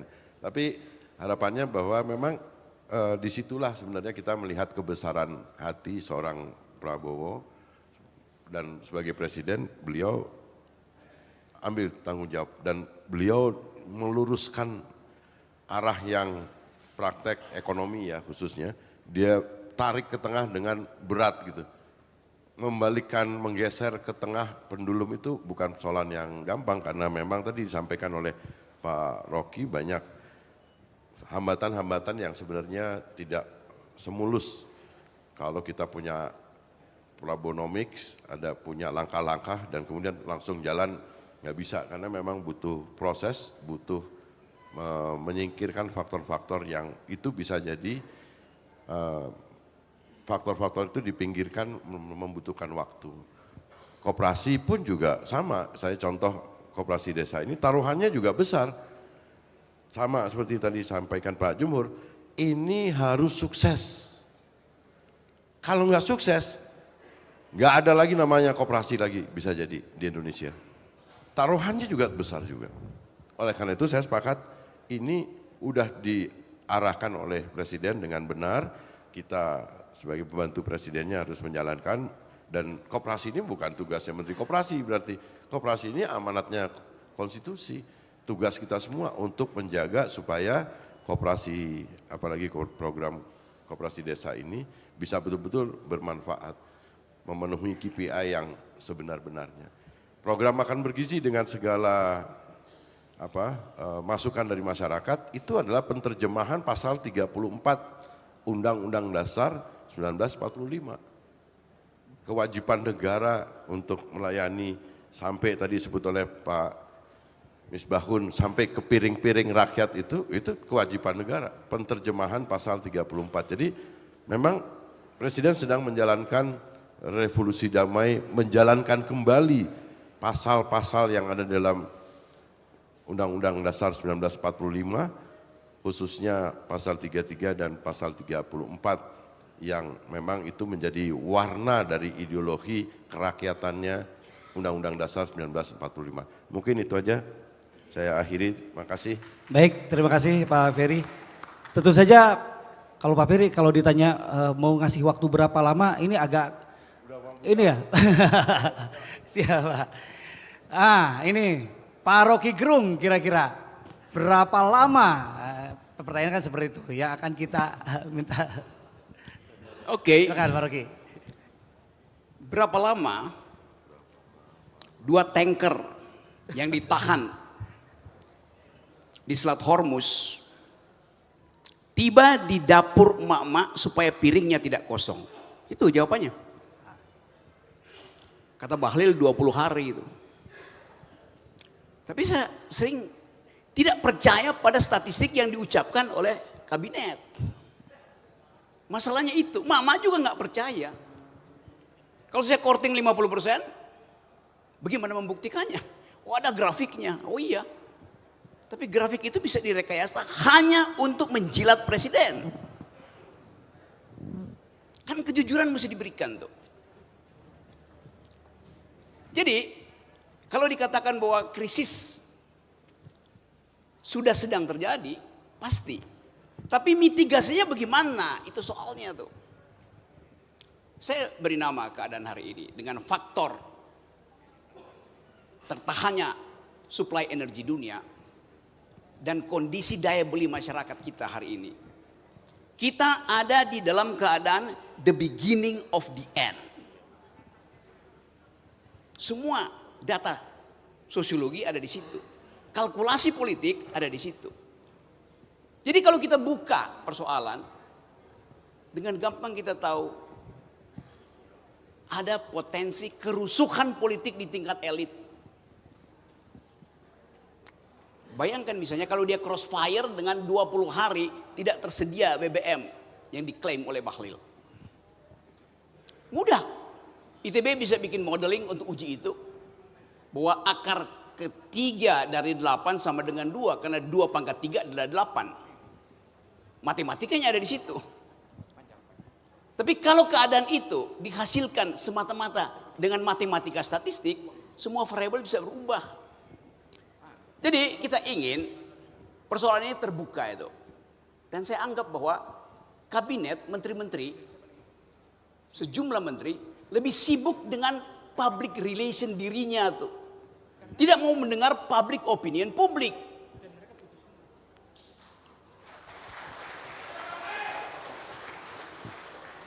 Jadi kita mulai hitung sekarang bahwa akan ada kesulitan pasti terjadi. Kesempatan kita hari ini adalah bukan menghitung kapan Prabowo mengambil jarak dengan Jokowi, nggak ada gunanya. Konsekuensinya apa kalau ambil jarak hari ini? Jadi sebetulnya masalahnya adalah siapa yang mengintip untuk memanfaatkan keadaan yang penuh kegelisahan ini. Saya balik pada ide republik. Republik artinya ada percakapan publik. Di mana percakapan publik terjadi? Di dalam masyarakat sipil, bukan dalam masyarakat militer. Militer tumbuh dengan span of command. Tidak ada perdebatan di dalam militer. Jadi sangat berbahaya kalau kultur military efisiensi itu dihasilkan dalam keadaan kegelisahan kita.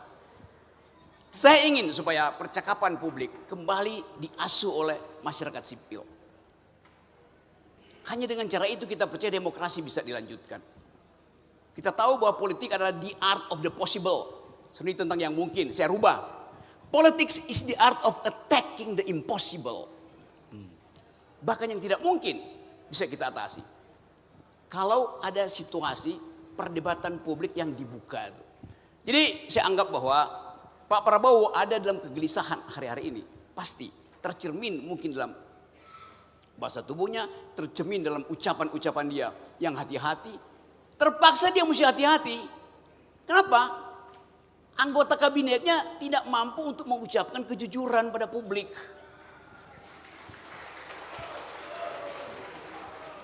Jadi sekali lagi teman-teman, kita ingin agar supaya forum di ITB ini menjadi basis kita untuk mengukur siapa pemimpin yang boleh kita izinkan bertanding setelah badai ini berlalu. Saya ingin supaya ITB bikin filter. Calon pemimpin 2009, pertama dia harus lulus etikabilitas, integritasnya. Kedua, kalau dia lulus etikabilitas, kita uji intelektualitasnya. Di mana diuji? Ya di forum ini, bukan di forum dangdut. Jadi jadikan panggung ini panggung untuk menguji intelektualitas calon pemimpin. Kalau calon itu lulus etikabilitas, lulus intelektualitas, baru kita suruh dia pergi cari lembaga survei untuk tahu elektabilitasnya. Itu aturan berpikirnya tuh. Dan setiap calon pemimpin, dia mesti do speak global security, do speak environmental ethics, do speak human solidarity. Gampang kita bikin parameter itu. Jadi parameter itu dibikin dulu sebelum kita berupaya untuk mengintip keretakan di dalam rejim. Gak ada gunanya. Jadi sekali lagi teman-teman, saya kira ini forum yang baik untuk memulai pikiran. Karena di ITB dihasilkan kegelisahan. Di publik terjadi pelebaran kegelisahan. Tugas intelektual adalah bring ideas back into its center. Ide itu yang menuntun. Tanpa ide tidak ada pikiran. Tanpa pikiran tidak ada politik yang bermutu. Terima kasih. Baik, terima kasih Pak Rocky Gerung. Wah, mantap. Seperti biasa tajam. Baik, Pak Misbakun, kami persilakan waktunya. Tadi membicarakan soal hilirisasi. Hilirisasi ini adalah sebuah proses yang mau tidak mau, ketika Indonesia sebagai negara resource based economy harus memberikan nilai tambah. Sementara ini kalau kita bicara tentang negara-negara barat tidak pernah mau membagi teknologinya kepada siapapun. Maka kita harus bisa memaksa mereka untuk merepatriasi teknologinya ke wilayah sumber daya alam. Dan inilah yang menjadi salah satu kunci ke depan keberhasilan kita. Hilirisasi ini memang baru pada tahap awal. Banyak sumber alam kita mulai dari pangan, perikanan, perkebunan, kemudian mineral, sampai kepada mineral kritis. Semuanya harus diberikan nilai tambah. Karena apa? Sebelumnya kita mengekspor semua dalam keadaan mentah dan tidak ada bedanya dengan pada saat kita mengekspor mentah semua seperti pada penjajahan VOC. Itu adalah pilihan ekonomi yang paling rasional. Soal teknologinya datang dari mana, itu adalah persoalan lainnya. Berikutnya adalah ketika kita membicarakan soal Pak Prabowo sebagai seorang presiden. Beliau ini adalah Presiden Republik Indonesia ke-8. Ketika beliau menjadi Presiden Indonesia ke-8, mulai dari sisa-sisa VOC penjajahan Belanda, penjajahan Jepang, Presiden Republik Indonesia 1 sampai yang ke-7, semuanya menjadi warisan kekuasaan yang harus beliau emban sebagai seorang kepala pemerintahan dan kepala negara. Sebagai seorang patriotik, sebagai seorang patriot, beliau mempunyai jiwa yang sangat besar. Pada saat meresmikan Danantara yang merupakan ide dan gagasan Pak Sumitro, semua presiden diundang. Tapi yang hadir beberapa, dan semua itu dalam rangka apa? Beliau ingin menunjukkan kepada seluruh bangsa, seluruh rakyatnya, bahwa beliau adalah presiden yang menerima semua warisan dari presiden-presiden sebelumnya, dan beliau memberikan tempat yang terhormat kepada seluruh presiden-presiden sebelumnya. Dan ini adalah sebuah kebesaran jiwa, kebesaran seorang pemimpin. Dan tentunya kita tidak sedang ingin mempertentangkan itu semua. Itu yang harus kita kuatkan dari jiwa kepemimpinan seorang Prabowo Subianto. Soal demokrasi tadi yang disampaikan oleh Bang Jumhur. Sebagai seorang jenderal purnawirawan, kita harus memperkuat sisi sipilnya Bapak Prabowo. Beliau adalah seorang tentara, seorang TNI, jenderal, maka demokrasi yang paling kuat adalah demokrasi sipil. Karena itu adalah kesempatan terbaik kita untuk bisa saling menghargai kebebasan, menghargai pemikiran, intelektualitas dan sebagainya, untuk hadir di dalam setiap perumusan kebijakan, dalam setiap permasalahan bangsa, mulai dari masyarakat paling bawah sampai kepada pengambilan keputusan di tingkat atas. Kita harus memperkuat pilar-pilar civil society, kebebasan orang untuk selalu mengutarakan apa yang menjadi keinginannya, memfasilitasi hal-hal yang seperti ini adalah memfasilitasi sebuah kritis. Tetapi jalur ini tidak boleh jalur yang ditutup rapat, jalur yang harus tetap diberikan saluran. Karena apa? Karena negara kita adalah negara yang berdiri di atas prinsip demokrasi. Itu yang bisa saya sampaikan. Terima kasih. Assalamualaikum warahmatullahi wabarakatuh. Waalaikumsalam warahmatullahi wabarakatuh.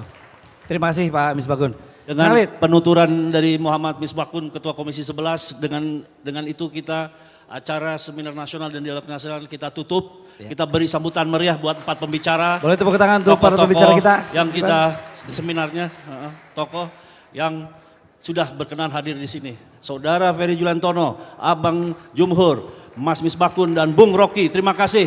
Terima kasih. Kami persilakan untuk kembali. Terima kasih Pak Rocky, Pak Jumhur, terima kasih banyak dari jaketnya. Oke, baik. Kami sebagai moderator berhasil menjaga waktu tetap pada jejaknya, ya, pada panitia untuk menggeser kursi, jangan cuma 2, coba kerahkan pasukan lagi lebih banyak, cuma 2 perkerahkan lagi. Oke, baik, ada mana banyak orang di sana tapi nggak ada yang di sini. Ya, video. Baik,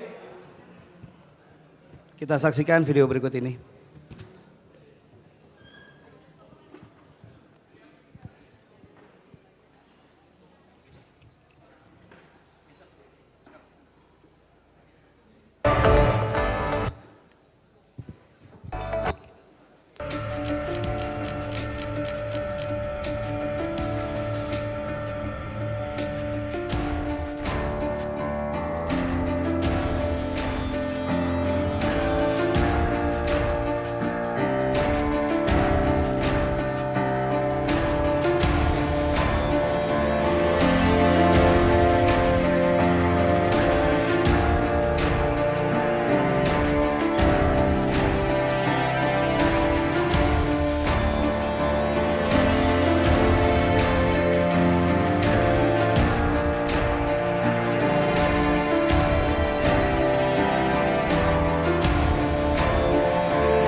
Harus saya memberi penghargaan kepada kepemimpinan Profesor Sufmi Dasko Ahmad.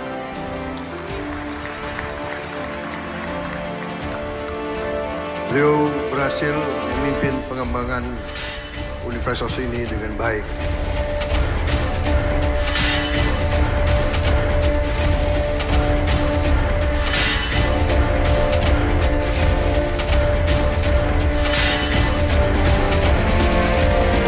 Kita sambut Wakil Ketua DPR RI, Bapak Profesor Dr. Insinyur Haji. Bismillahirrahmanirrahim. Assalamualaikum warahmatullahi wabarakatuh. Salam sejahtera bagi kita semua. Yang saya hormati Bang Dr. Saganda Nainggolan selaku penulis para tokoh bangsa, kemudian para tokoh bangsa yang hadir pada hari ini, akademisi dan sahabat-sahabat sekalian yang saya tidak dapat sebutkan satu persatu, dan seluruh hadirin yang berbahagia. Buku Menggugat Republik adalah karya yang lahir dari kegelisahan intelektual arah perjalanan bangsa. Ia tidak sekedar mencatat peristiwa politik, tetapi mempertanyakan fondasi demokrasi dan pembangunan kita hari ini. Bang Dr. Saganda dalam buku ini mengangkat satu kegelisahan. Ini saya udah baca nih bukunya dari awal sampai akhir. Jadi saya bisa tulis. Saya sengaja pakai teks supaya runut. Jadi Bang Dr. Saganda dalam buku ini mengangkat satu kegelisahan mendasar bahwa demokrasi bisa berjalan secara prosedural, tetapi belum tentu menghadirkan keadilan sosial secara substantif. Pemilu dapat berjalan dengan baik, institusi berdiri kokoh, tetapi pertanyaan yang lebih dalam tetap relevan, apakah manfaat pembangunan sudah terdistribusi secara adil. Nah, ini isi bukunya nih yang saya simpulkan, kan begitu. Buku ini menyoroti fenomena konsentrasi kekuatan ekonomi dan potensi lahirnya oligarki dalam struktur kebijakan publik. Ini bukan sekedar kritik politik, tetapi refleksi tentang keseimbangan dalam sistem demokrasi. Demokrasi membutuhkan kompetisi yang sehat, tetapi juga membutuhkan distribusi kesempatan yang merata.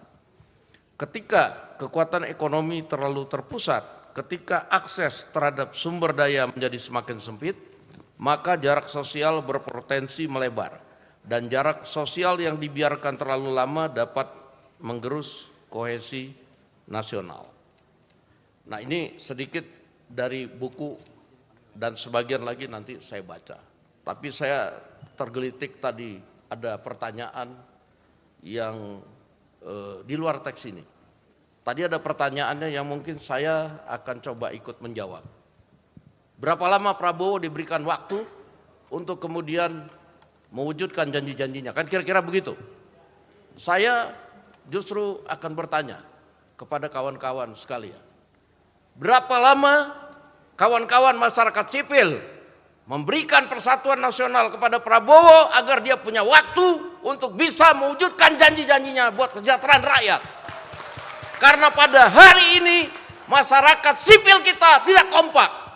Masyarakat sipil kita satu sama lain saling kemudian mencaci. Satu sama lain kemudian mempertanyakan kebijakan pimpinan pemerintahan dengan tidak sehat. DFK, di medsos, itu saya lihat sudah tidak sehat. Kalau kita tanya, Prabowo hanya perlu satu persatuan nasional, baik dalam mengkritisi, baik dalam memberikan ide, maupun kemudian sumbangsih yang nyata. Kita perlu persatuan nasional dan sumbangsih yang bukan omon-omon. Itu yang kita minta kepada kawan-kawan masyarakat sipil sekalian.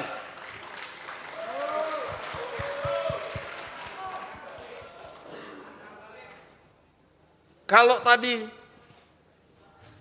ditanya misalnya, berapa lama kemudian memutuskan jarak dengan pendahulu misalnya. Ini karena forumnya adalah kita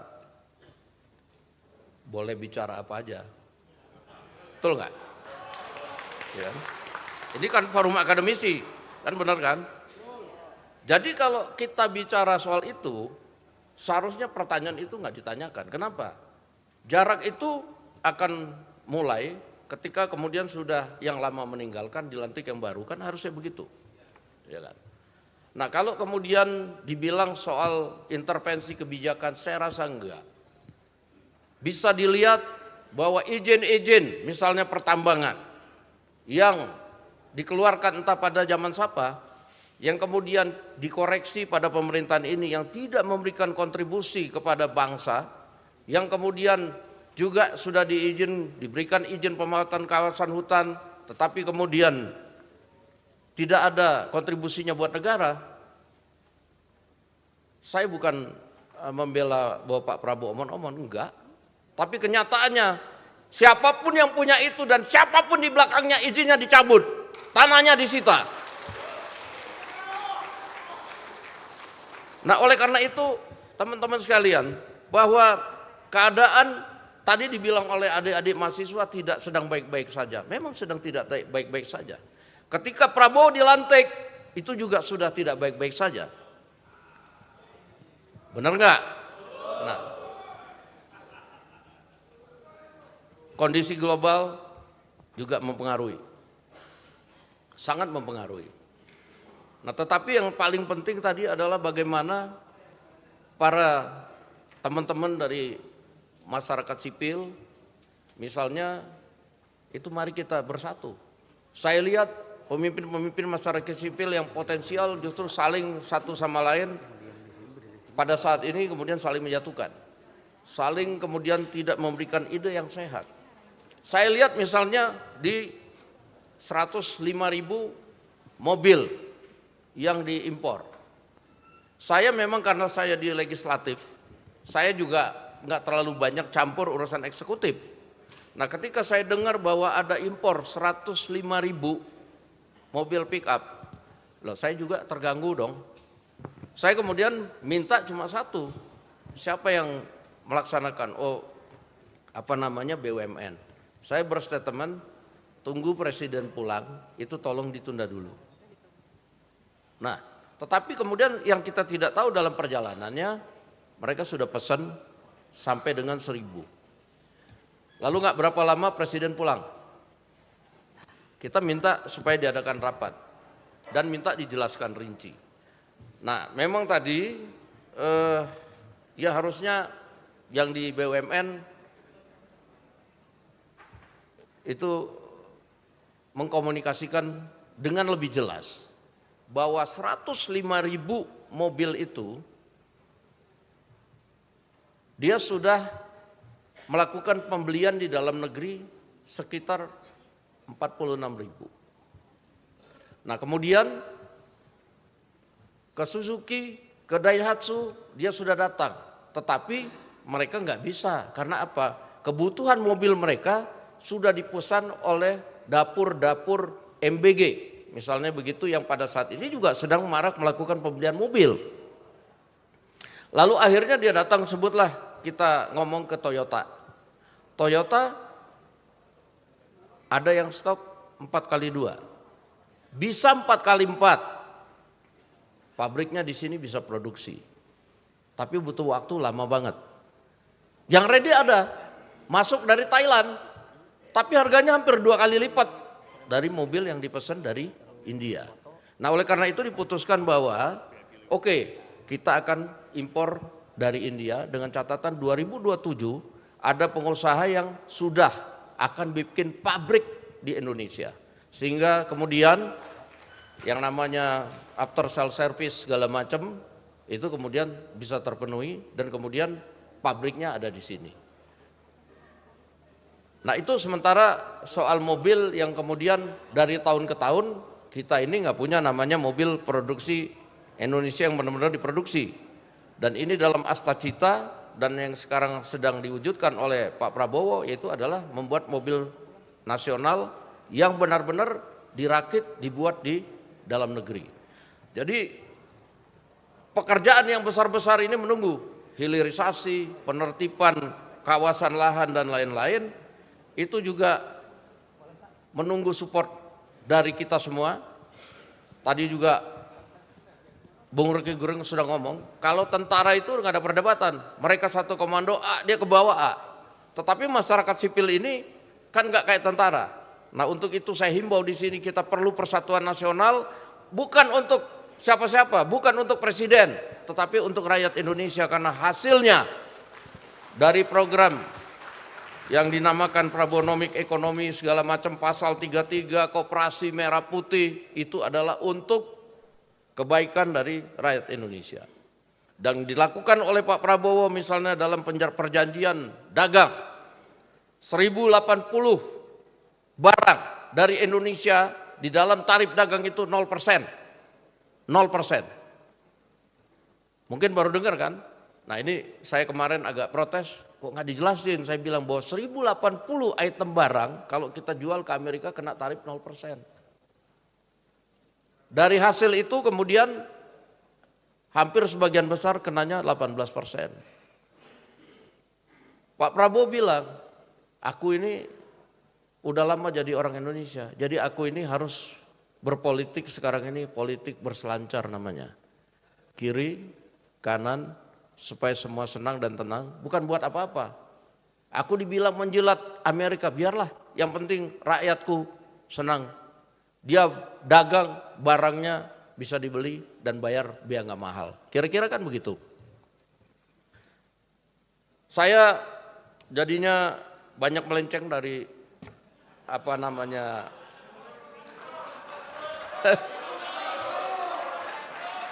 tapi sebenarnya kira-kira isi bukunya Bangsa Ganda itu ya kira-kira begitu, bahwa selain sama dengan Pak Prabowo, buku ini memberi perhatian kepada buruh dan kelas menengah karena mereka adalah fondasi stabilitas sosial dan ekonomi.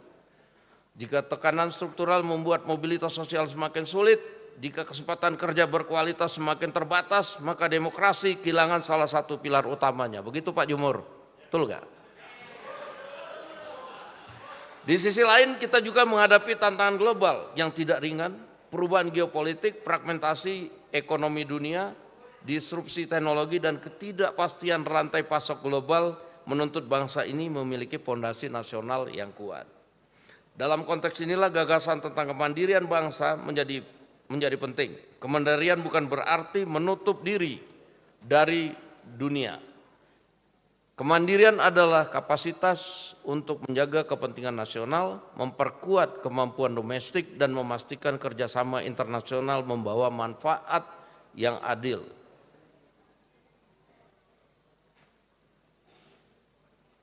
Bahwa kemudian salah satu kerjasama internasional Indonesia masuk misalnya ke dalam BOP. Saya tanya, Pak, kenapa sih Pak? Kamu tahu nggak katanya? Daerah zona-zona yang kita mau masuk itu adalah bukan zona-zona yang pada saat ini kosong. Daerah zona-zona yang kita masuk itu adalah zona-zona yang saat ini dikuasai oleh tentara-tentara Israel. Sehingga kalau kita kirim pasukan kita, pasukan-pasukan Israel itu akan keluar dari sana. Dan otomatis kita akan jaga saudara-saudara kita yang di sana. Kalau kita di luar, kita cuma omon-omon, kita gak akan bisa berbuat. Itu negara-negara Islam yang lain, antara masuk keluar tuh nunggu Indonesia kemarin. Sehingga akhirnya Pak Prabowo bilang, oke bismillah kita masuk, kita akan berbuat yang terbaik untuk bangsa Palestina.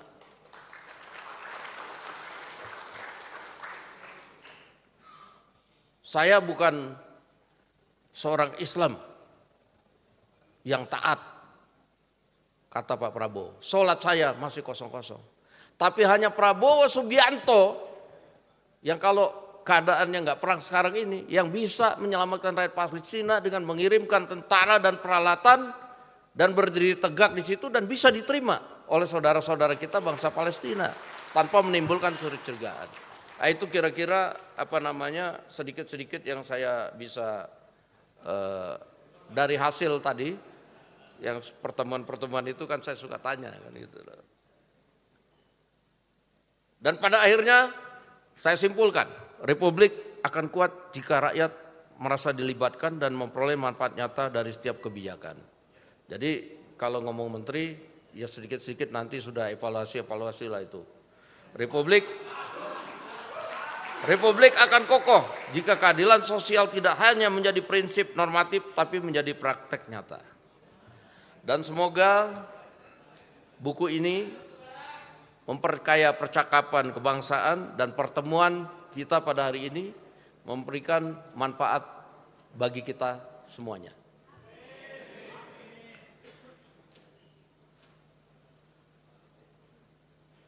Republik ini harus terus berjalan dengan satu kompas yang jelas. Pertumbuhan yang kuat, stabilitas yang terjaga, dan keadilan sosial yang benar-benar dirasakan rakyat, dan persatuan nasional. Wabillahi taufiq wal hidayah. Wassalamualaikum warahmatullahi wabarakatuh.